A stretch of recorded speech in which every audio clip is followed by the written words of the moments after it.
Good afternoon, and thank you all for joining us for an MP webinar outlining small business pandemic assistance and other key programs. I'm Amy Lehman, Head of Marketing here at MP, and we are very excited to have guest presenters here today from the Small Business Administration.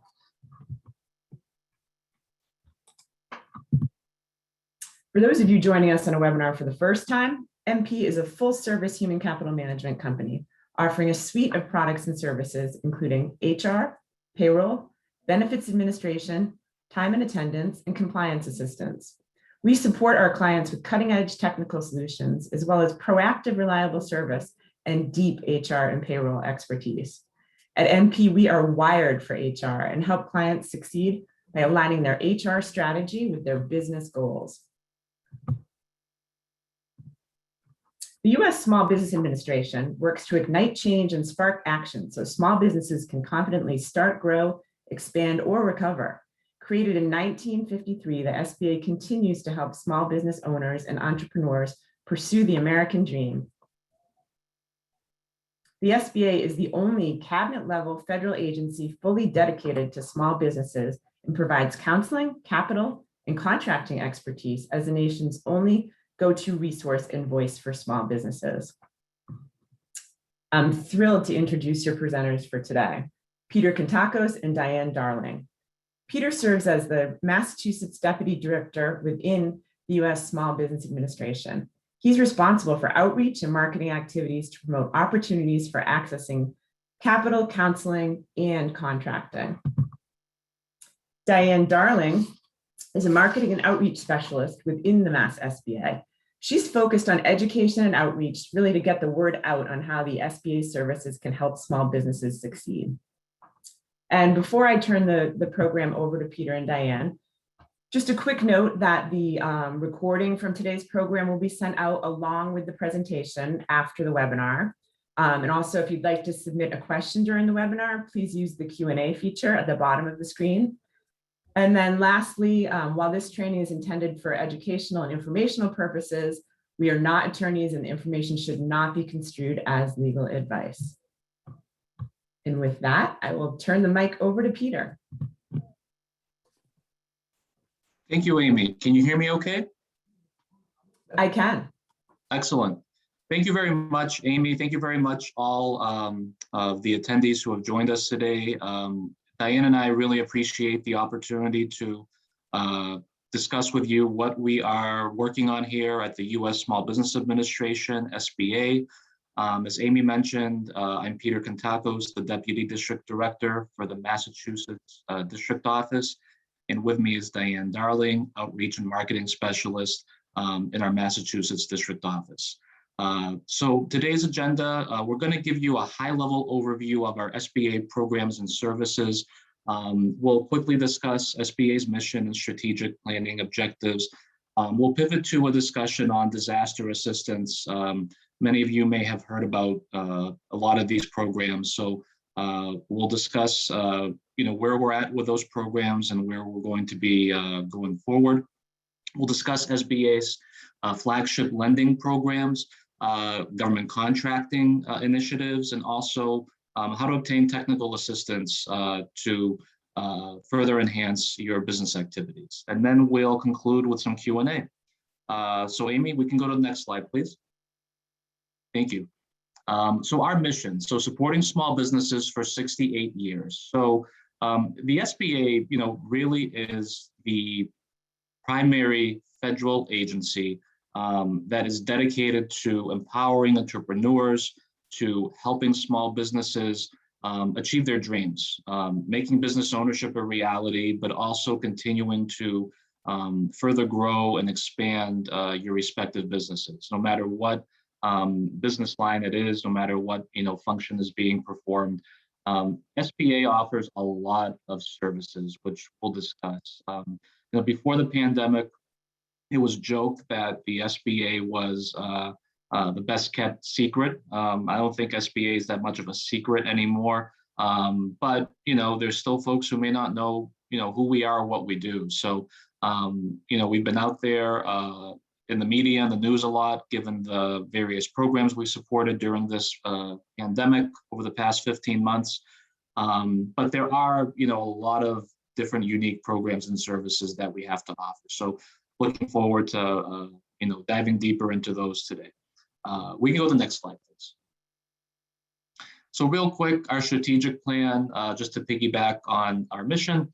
So supporting small business revenue and growth, building a healthy entrepreneurial ecosystem and create business-friendly environments, restore small businesses and communities after disasters, and strengthen the SBA's ability to serve small businesses. So the bottom line is we are here to support small business communities, whether it's the underserved communities, whether it is, here in Massachusetts, the state we cover, whether it's the North Shore, MP is located in Beverly, or whether it's, Western Massachusetts, whether it's down, in the Cape or in Central Mass, Worcester.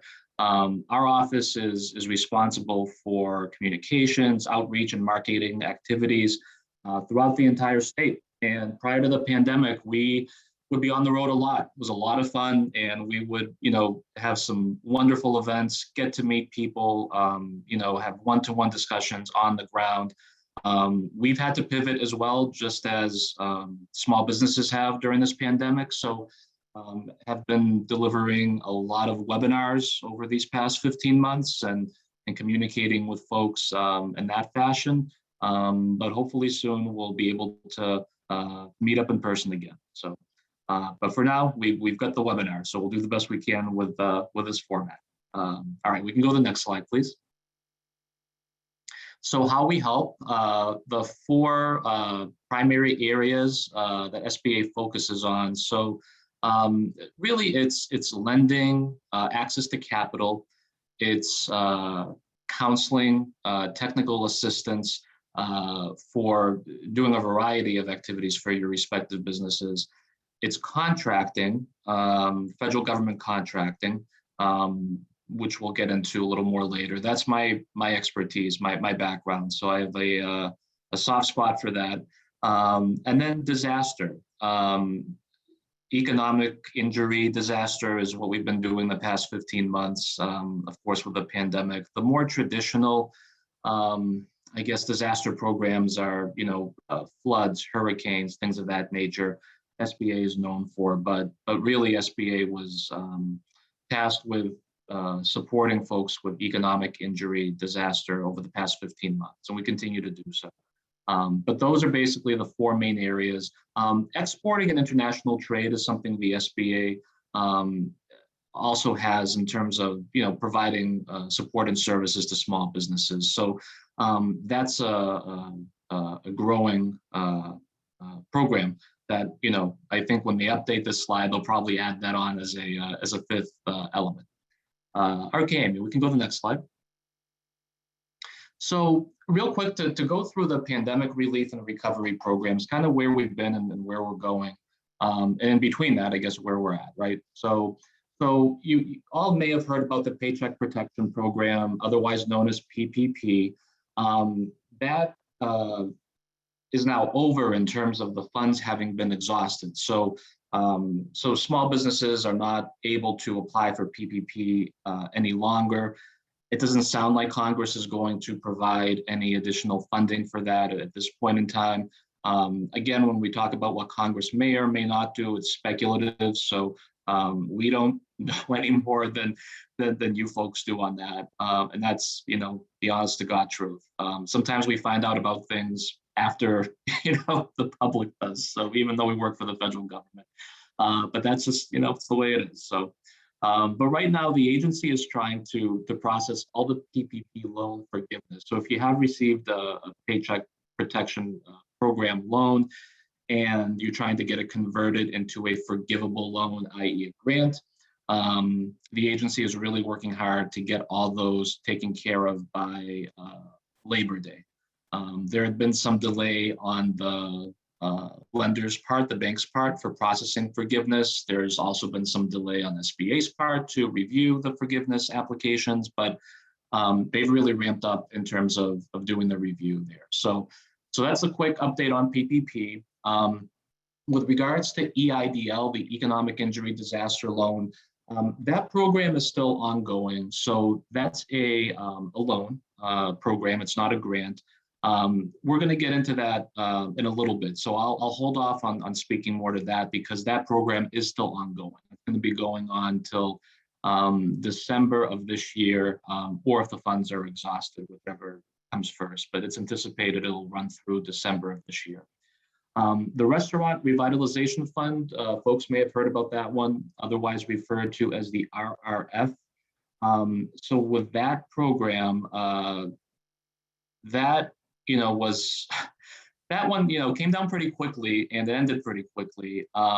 So Congress gave, I want to say, about 28 billion in funding for the RRF.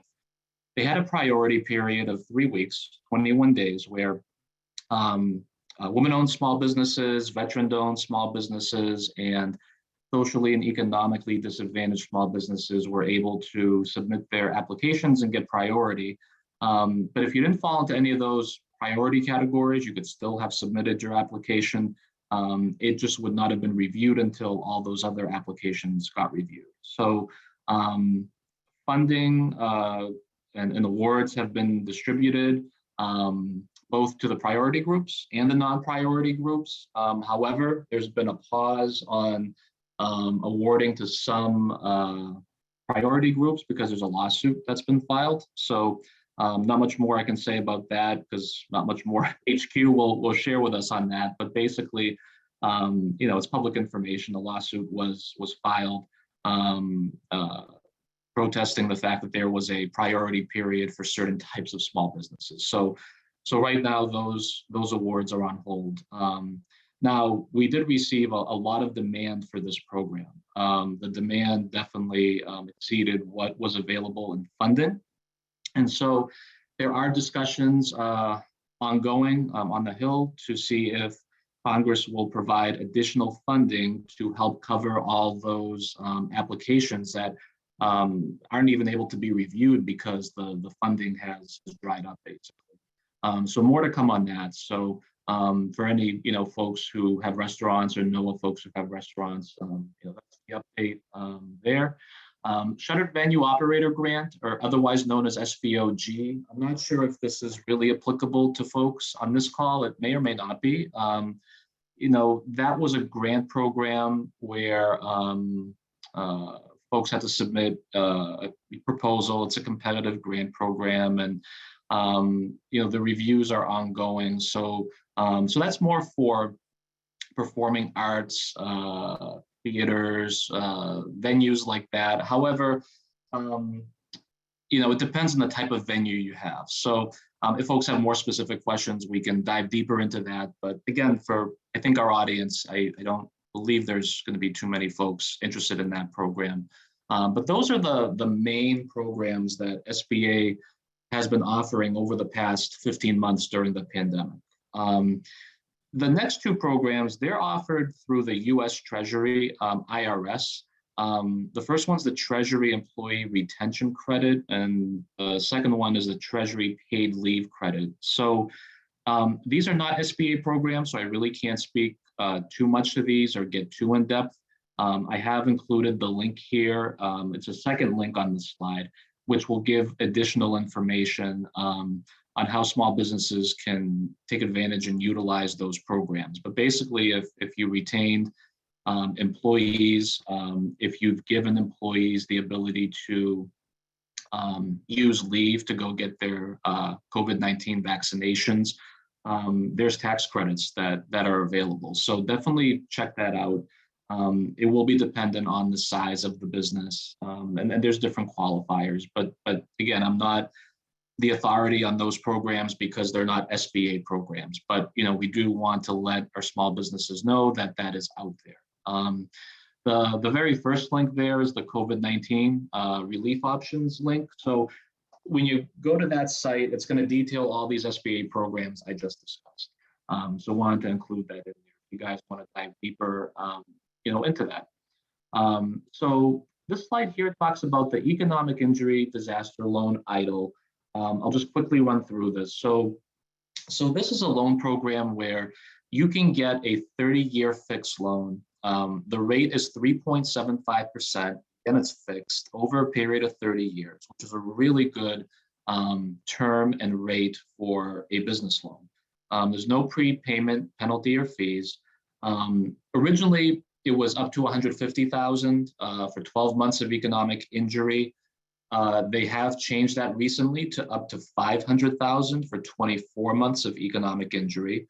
There is discussion, would they raise the limit even, beyond 500,000? Nothing is official, but that is being discussed.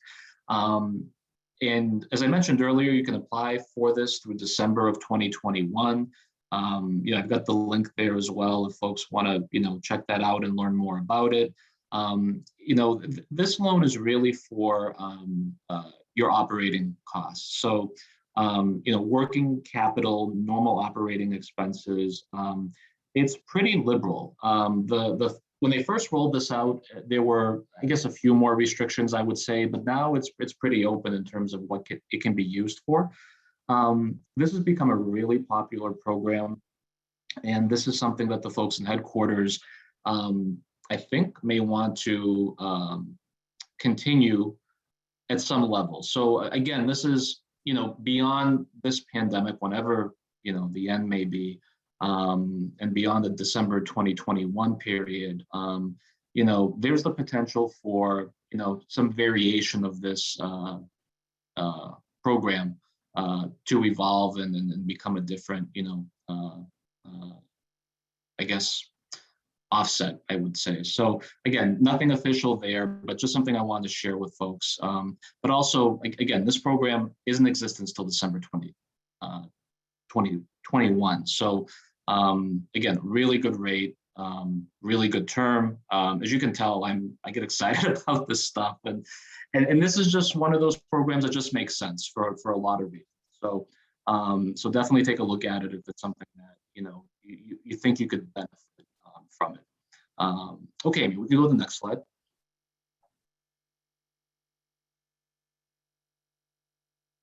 So now I'll speak briefly on our SBA lending programs, our traditional lending programs. Again, this is a really high-level overview. I'll get into a little bit of the weeds, but not too much. So the traditional programs are the 7A loan program, the 504 loan program, and the microloans. So with a 7A loan program, it's typically used for long and short-term working capital. It's revolving funds based on the value of existing inventory and receivables. You can use it for construction of a new building or renovation of an existing building, the purchase of real estate, including land and buildings, purchase of equipment, machinery, furniture, fixtures, supplies, and materials, establishing a new business or assisting in the acquisition, operation, or expansion of an existing business, and refinancing existing business debt under certain conditions. So with the 7A loan, as well as the 504 and the microloans. So these programs are offered if folks are unable to get conventional financing. So you would go directly to your lender for these programs. So whereas the EIDL is an application that goes directly to SBA and the small businesses interfacing with SBA to process that application, these SBA lending programs, you have to actually go through a lender. The lender gets a designated or delegated authority from the SBA to enter into these loans with their respective clients. So, a borrower goes to their bank and they'll, look for financing. And if traditional financing, cannot be provided or it can't be provided for the amount the borrower is looking for, then these programs are a potential option for folks to consider, both the borrower and the lender. These programs have really worked well for a lot of folks. We have a lot of success stories that we highlight for folks who have gotten 7A or 504. So again, on our website, I've got the link at the very bottom. There's more information. Let me just quickly give you a little bit more info on 504 before we move on. So 504 can be used for a range of assets that promote business growth and job creation. These include the purchase or construction of existing buildings or land, new facilities, long-term machinery and equipment. or the improvement or modernization of land, streets, utilities, parking lots, landscaping, and existing facilities. So the 504 cannot be used for working capital or inventory, cannot be used for consolidating, repaying, or refinancing debt, or for speculation or investment in rental real estate. So, really these two programs, the 7A and the 504, they truly are meant to be unique programs, separate programs. Again, 7A focus more on working capital, 504 more on fixed assets. The micro loans, those are smaller size loans up to 50,000. They're funded through SBA intermediaries. Those interest rates are a lot higher. They typically fall between 8 to 13%. It wouldn't be your first option necessarily, but it's an option. So those work a little different where you wouldn't go to your lender, but you would have to use an SBA funded intermediary. And then lender match, that's a tool that the SBA has had for a while. So if you're trying to get matched up with a lender, if you don't have a relationship with an existing lender, or you're looking to, change your banking partner, lender match is a tool where you just click on that link and basically you input some information. It's not a lot. And what happens is within a couple of days, the lenders who are signed up to lender match, they will take a look to see who has submitted a request for a match, and then they will reach out to those folks and have a conversation and determine what your needs are and see if they're able to help out. All right, so Amy, we can go to the next slide. So now we're going to pivot away from lending and we're going to get into federal contracting. So I will say, Amy and Diane, if I go on too long here, just feel free to give me the hook on federal contracting. Because again, this is my background. I know a lot about federal contracting. So this, is something I have a passion for. So bottom line is the federal government buys basically anything you can think of, any type of product, any type of service. And there are a lot of opportunities in federal contract. I'll be honest, if I, didn't fall into that arena for my previous job before coming here to SBA, I probably wouldn't have that much knowledge of it either. But, it's a really great area, big area of opportunity for folks. All right, we can go to the next slide. So the way the federal government contracting program works, in a nutshell, is once a program office within an agency has a requirement, right? So they have a need. They have to buy some type of product or service, no matter what agency it is. They're going to have to consider small businesses for meeting those needs as either prime contractors or subcontractors. That's what Congress has mandated and required. And so there are regulations and policies that speak to all of this. So there has to be consideration of small business set-asides. So even before the federal government can consider just any small business, they have to look at these 4 set-aside categories first. So the first one's an 8A business development set aside, also referred to as a small disadvantaged business. If you folks may have heard recently that President Biden mentioned wanting to increase actually the goaling activity and provide more contracts for small disadvantaged businesses. The second set aside is the historically underutilized business zone, or otherwise referred to as hub zone. So for hub zone, the whole point of the program, the whole intent of the program is to look at distressed areas in different parts of the country and different communities across each of the states and the territories, and try and increase employment and try and increase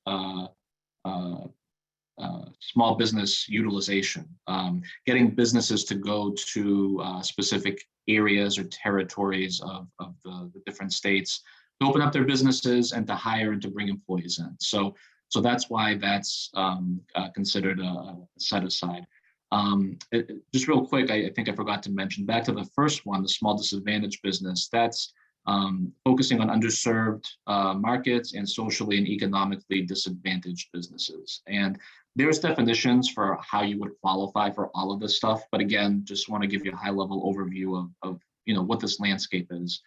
Women-owned small business, that's pretty, straightforward. That one is a little unique in that there's 444 different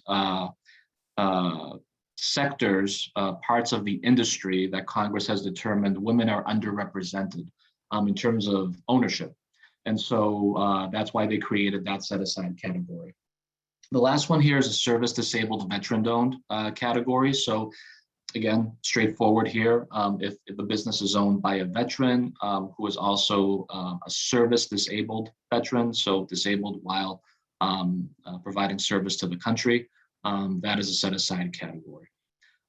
There are also subcontracting opportunities that are available. So in addition to getting direct contracts, you could also be a subcontractor or even a teaming partner to one of these prime contractors. So, other ways to think about it are, even if you don't, fall into one of these set-aside categories, if you know someone who does, and you guys can partner together and you can provide an integrated solution to meet the government's need or requirement, it's a wonderful opportunity to pursue government contracting. I list here micro purchases, simplified acquisitions, and contracts, just to distinguish the three different levels of contracting. So the micro purchases, the government uses what they call a purchase card, similar to a credit card, but there's no interest charge. So that's why it's referred to as a purchase card.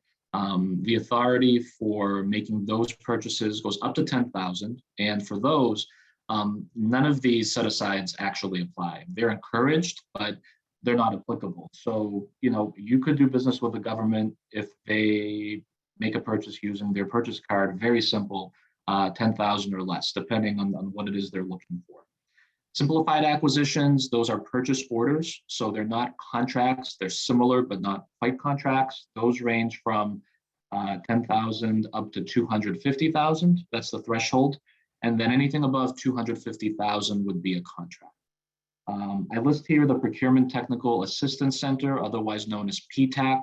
I have another slide later in the presentation, which Diane will cover for us, but real quick, the PTAC provides that technical assistance, actual hand-holding basically, to get you through, the different registration requirements in terms of registering your business as a small business in the various databases, both the SBA database, other databases where the federal government can basically find you. And when I say find you, they can search by keyword, or they can search by type of business, and they can see that you're willing to offer your services and your products. All right, so we can go to the next slide. So for this, Amy, we can just click on all the sections. Thank you. So this is just a brief, depiction of what I just discussed. So I won't spend too much time, but this just kind of, visually breaks down the differences in those four programs in terms of the percentage set aside. So 23% overall has to be set aside for small business contracts. And then within that 23%, these are the target goals here for those set aside programs. And again, just mentions the micro purchase and simplified acquisition threshold. So we can go to the next slide.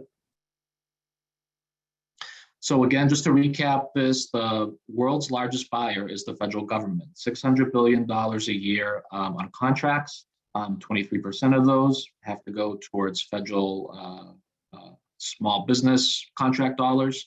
And Amy, there's just one more thing on this slide, if you can click, thank you. So again, this actually starts from the bottom up. So there's a sole source authority where, if there's truly only one business that can do the work, government can sole source them, but they have to get, that justification approved by a lot of folks, including the lawyers and the contracting folks. The program office has to attest to it. So if it doesn't go sole source, it's going to be considered as a small business set aside. As we mentioned, any of those four.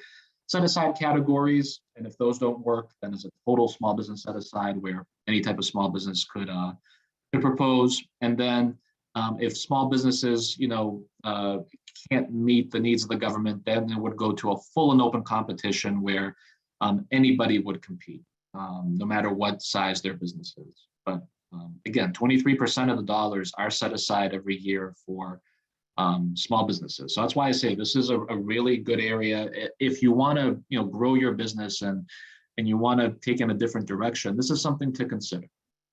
Okay, we can go to the next slide. So at this point, I'm going to turn it over to Diane Darling, my partner in crime. She's going to talk about the SBA Resource Partner Network. I'll just say real briefly before Diane starts, these folks are great.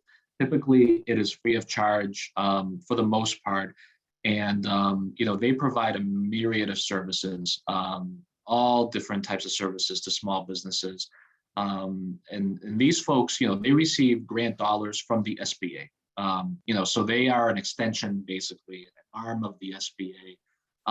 And we partner with them and we work with them a lot. We call them part of our SBA family. They're everywhere across the state. So I don't want to say any more. I want to let Diane now take it over. So over to you, Diane. Oh, thank you, Peter. Listen, briefly, this is really a favorite spot for me because the SBA does many, many wonderful things. What they are smart enough to do is to partner with the people who roll up their sleeves and help small businesses actually implement.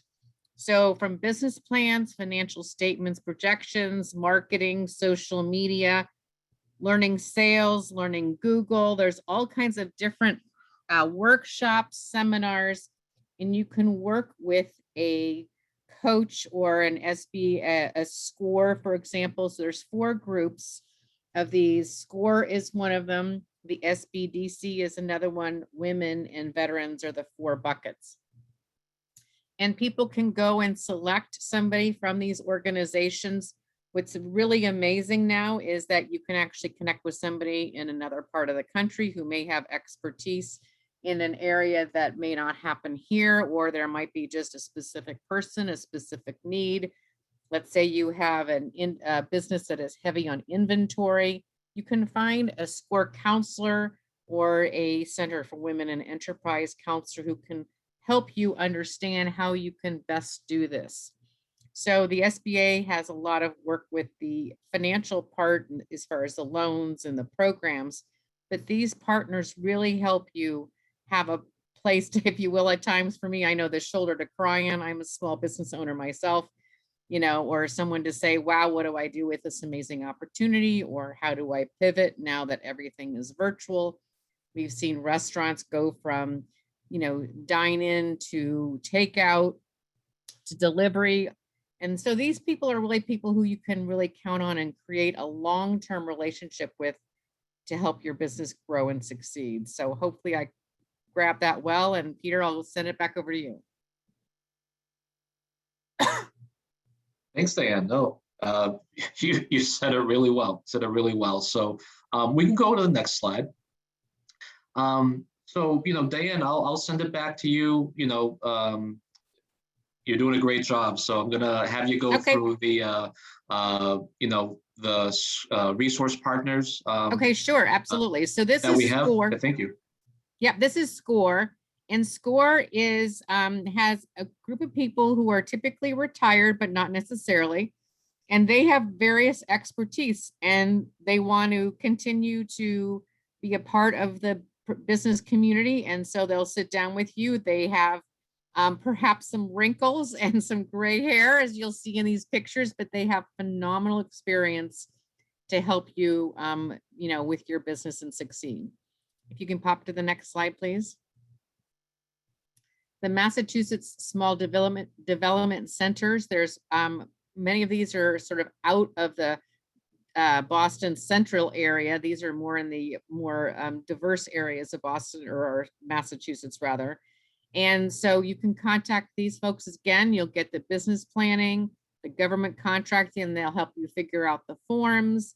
They'll help you figure out, are your financials in good, clean shape? One thing that I think many, many businesses discovered And I know this was true for me. So just a quick backstory is that I was a speaker at conferences and events. And when COVID first happened, I literally saw my business go off a cliff. I contacted Bob Nelson from the director of the SBA, and I said, should I bother to apply for these things? And he said, go for it. And I jokingly said at the end, if you need some typing, let me know.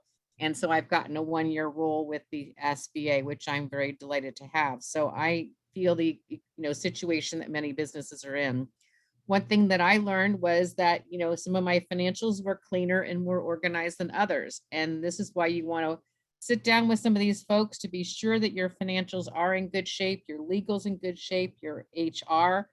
These are some areas that are really important for small businesses. But boy, when we're running around with, like our, the 10 plates at the circus, you're just waiting for one to crash. So, you should check out one of these organizations and find the one that's a good match for you. If you can pop to the next slide, I think the next one is this is the Center for Women in Enterprise. It's got 2 offices, one in Boston and one in Westboro. They'll help you with business plans and the things that we've been talking about. So that's for the women's community. And I think the next one, if I remember correctly, is the Veterans Outreach. So this is an area, if you are a veteran, strongly encourage you to take a look at that. They partner with the Center for Women in Enterprise. So that's why you'll see, the CWE there. And I think that's all of them as far as, Peter, do you want to talk about the PTAC? You know this one a bit better than I do. Sure, yeah, I'll jump in here. So thank you, Diane. So just real quick to piggyback on what Diane mentioned, with both SCORE and the SBDC especially, during the pandemic, it was like really apparent, as Diane mentioned, that a lot of folks truly needed support with their financials, with their cash flow. And then eventually, that would evolve into their marketing, rebranding, using social media. So, those are wonderful resources. And then they were also able to, at some level, assist folks with their applications for the various relief programs. Because in our office, in our district office, that was not within our authority or purview. I mean, we would, help folks as much as we could with whatever questions they had. But in terms of, your specific situation, your respective, situation where you're at with, with your financials and whatnot, I mean, that's really what SCORE and SBDC and as well as CWE VBOC can help you with. But before the pandemic, you could go across the state, depending on part of the state you were in, and actually visit these folks. They've all been doing it remotely as well. But, contact whoever, is closest to you.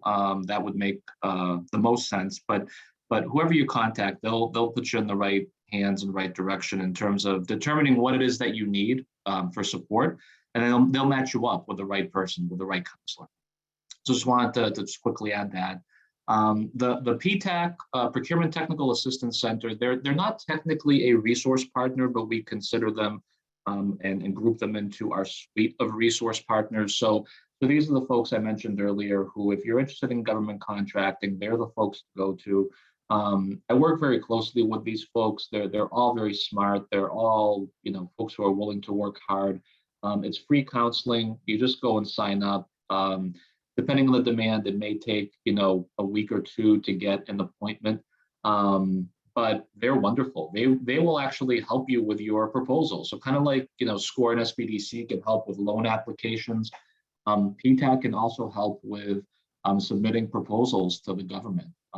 They do a lot of hands-on technical assistance support.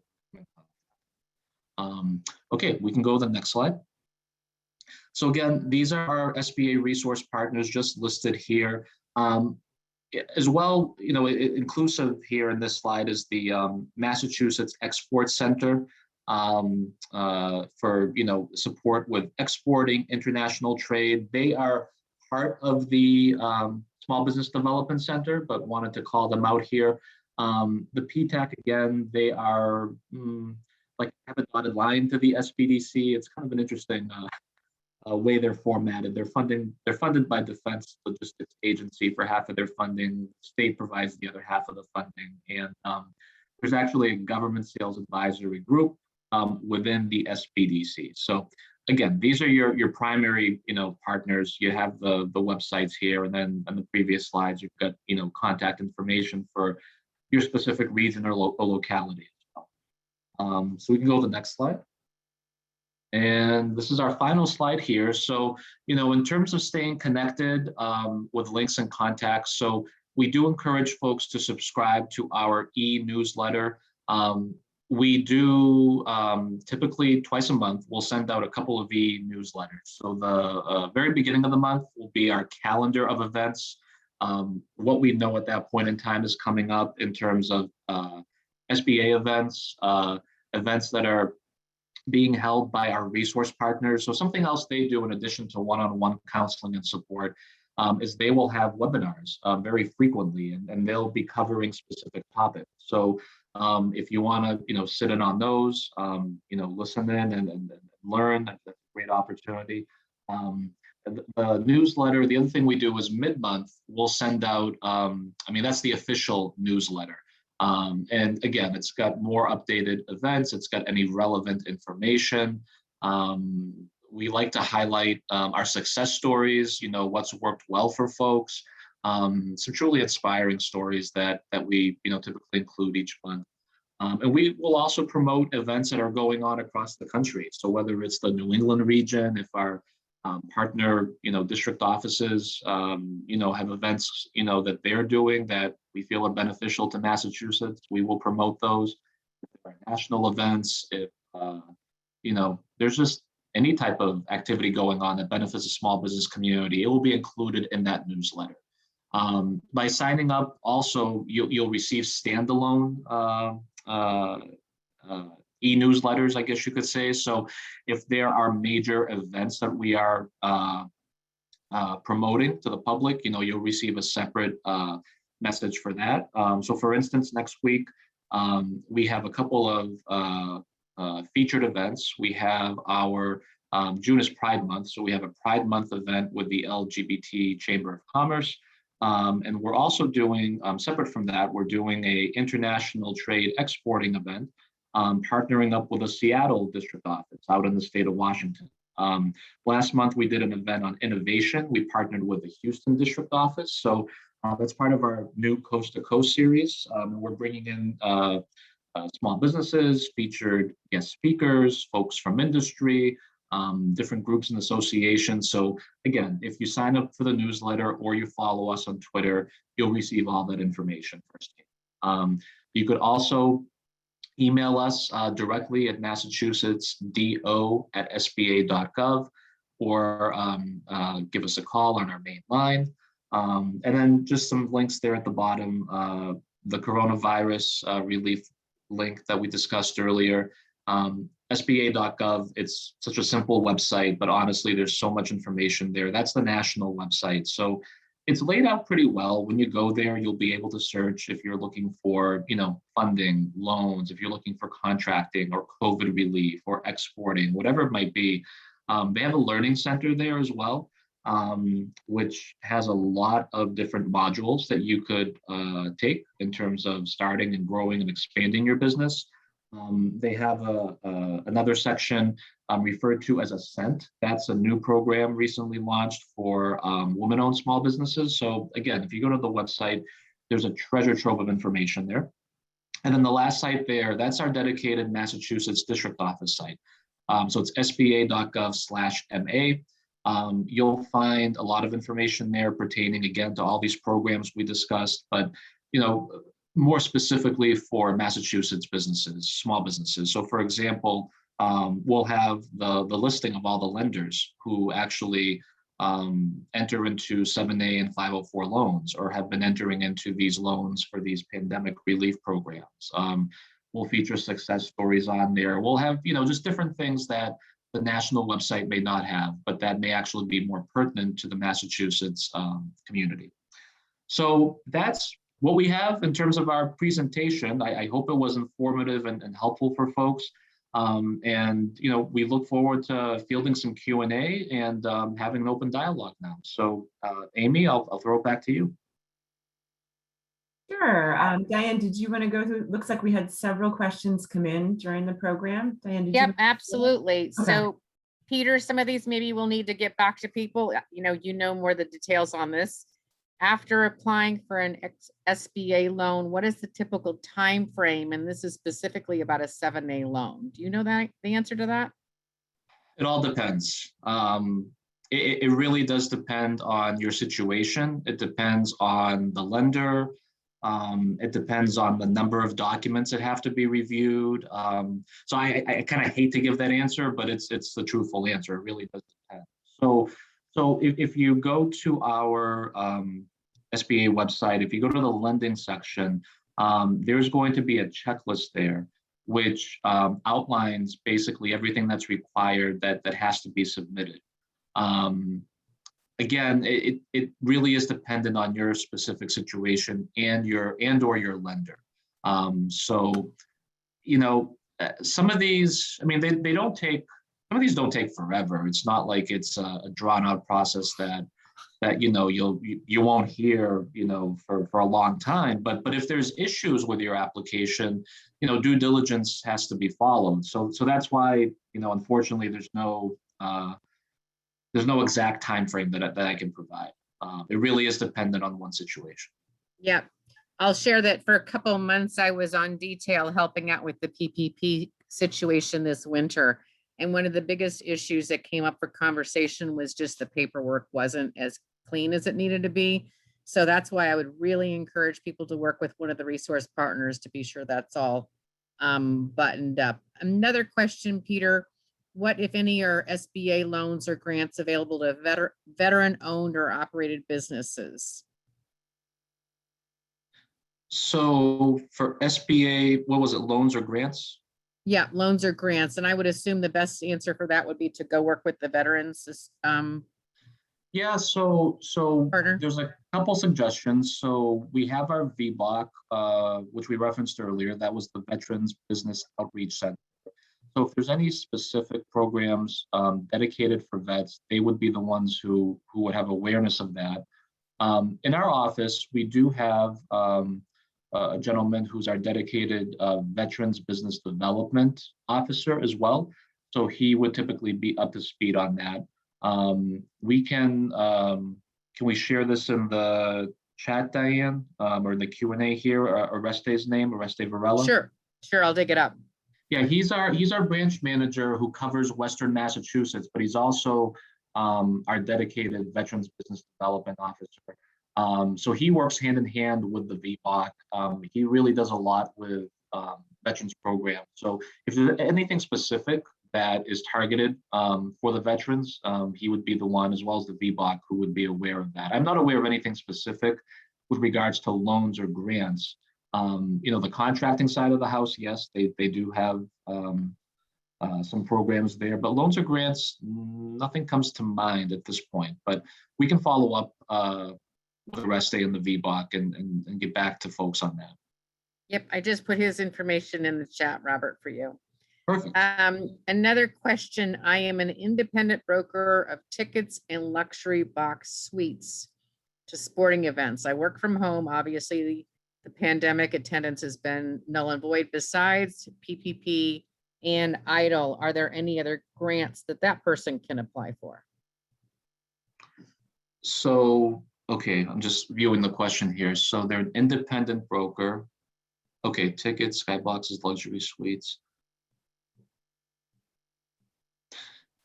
Yeah, so for the SBA disaster relief programs, those are the two main programs. It would be the PPP and the EIDL. Okay, got it. At this point in time, I mean, there could always be something else that, comes to be depending on what the demand is, but it doesn't sound like they would qualify for the shuttered venue operator grant program or the restaurant revitalization fund. So for disaster relief, yeah, it would be the PPP and EIDL. Great. David is asking about the increase in the EIDL. I know this has been that there's been some issues with this? Yes, so let's see. So I hope you give an update on how the SBA is coming along on the idle loan increase applications. We got the 150K, thank you, you're welcome, and applied for the increase to 500 back in April. And the update on how they're coming along, thanks again. Oh, David, I wish I had better news for you. We're getting a lot of these questions. The whole country is getting these questions. So the bottom line is there's no update. And what's happening is a lot of these idle increase requests to get up to, or beyond 150 up to 500 or so, is because of the 506T forms with the IRS, those tax transcripts. So there's a huge backlog at the IRS, and that's what's causing the delay. So there was a call yesterday where the SBA has talked about trying to figure out a workaround so they wouldn't have to rely on getting this information directly from the IRS, this 4506T. The concern there is, because it's federal dollars, because it's regulated, there have to be some checks in place, some internal controls. That's what they're referred to as. Basically, some checks and balances to ensure that fraud, waste, and abuse is being mitigated or reduced to the maximum extent practicable. That's why they are, still needing to get those 506T forms from the IRS. So they've been, trying to work with the IRS to speed that process up. That hasn't been really happening or working well. So now they ain't given any specific or proposed solutions, but they are working on trying to figure out other ways to get this happening, because they know it, they get it down at headquarters that, folks applied for this back in April and there's still no word yet. So unfortunately, I don't have an update for you on that. I can just share with you as honestly as I can what information I have. Great. Do you see the next one on the PPP loan? This is from John? Yeah, John Lynch. Okay, so PPP loans, once funded, must payroll be allocated to PPP before ERTC, or is there flexibility each week between the two? And can you split a week, allocating a portion of the weekly payroll to PPP and a portion to ERTC? I honestly don't know, John. I'm not, the authoritative source for ERTC. Amy, do you know the answer to that one? We can look into that and see if our folks in headquarters have I can any. look into it though, for sure. So we can circle back with the answer to that question. I wonder if our folks in headquarters who do the processing have come across that situation. So we can definitely look into it. But again, for PPP, all I can speak to is, you got to have that 60-40 split minimum. I mean, basically, if it's 60% or more towards payroll, and then you've got 40% towards operating expenses, it's the loan's going to get forgiven. If it's greater than 60% payroll and the rest is operating expenses, it will absolutely be forgiven. But I don't know how that works with ERTC.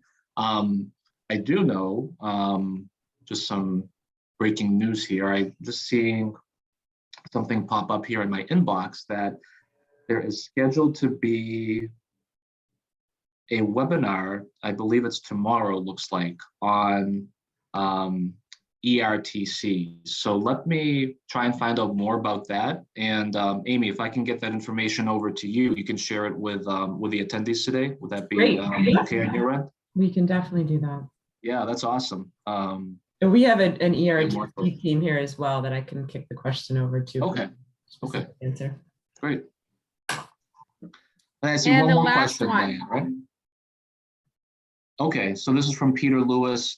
Is there any guidance on why the MWE process takes so long? The application is showing pending since October of last year. So I believe MWE is a state contracting program, if I'm not mistaken. I think that's what Peter's referring to. I hope it is anyways. So I'll answer the question in that fashion. So if it's referring to the state government contracting program, unfortunately, I can't answer that because we don't administer or oversee the state contracting programs.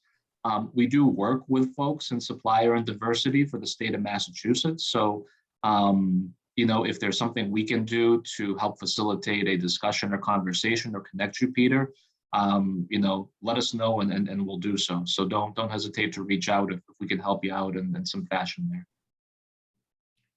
All right, I think that's it. Amy, back over to you. Fantastic. Well, thank you, Peter and Diane, for presenting today. And thank you all for attending. We hope you came away with some helpful information about the wide array of SBA programs. I do want to remind everybody quickly that a link to this recording will be sent out later this afternoon along with the presentation. I will follow up on the ERTC question. And if you have any other further questions, please send them to marketing@mp-hr.com. Have a terrific day. Thank you Bye, all very much. everybody. Thanks Thank you, again. guys.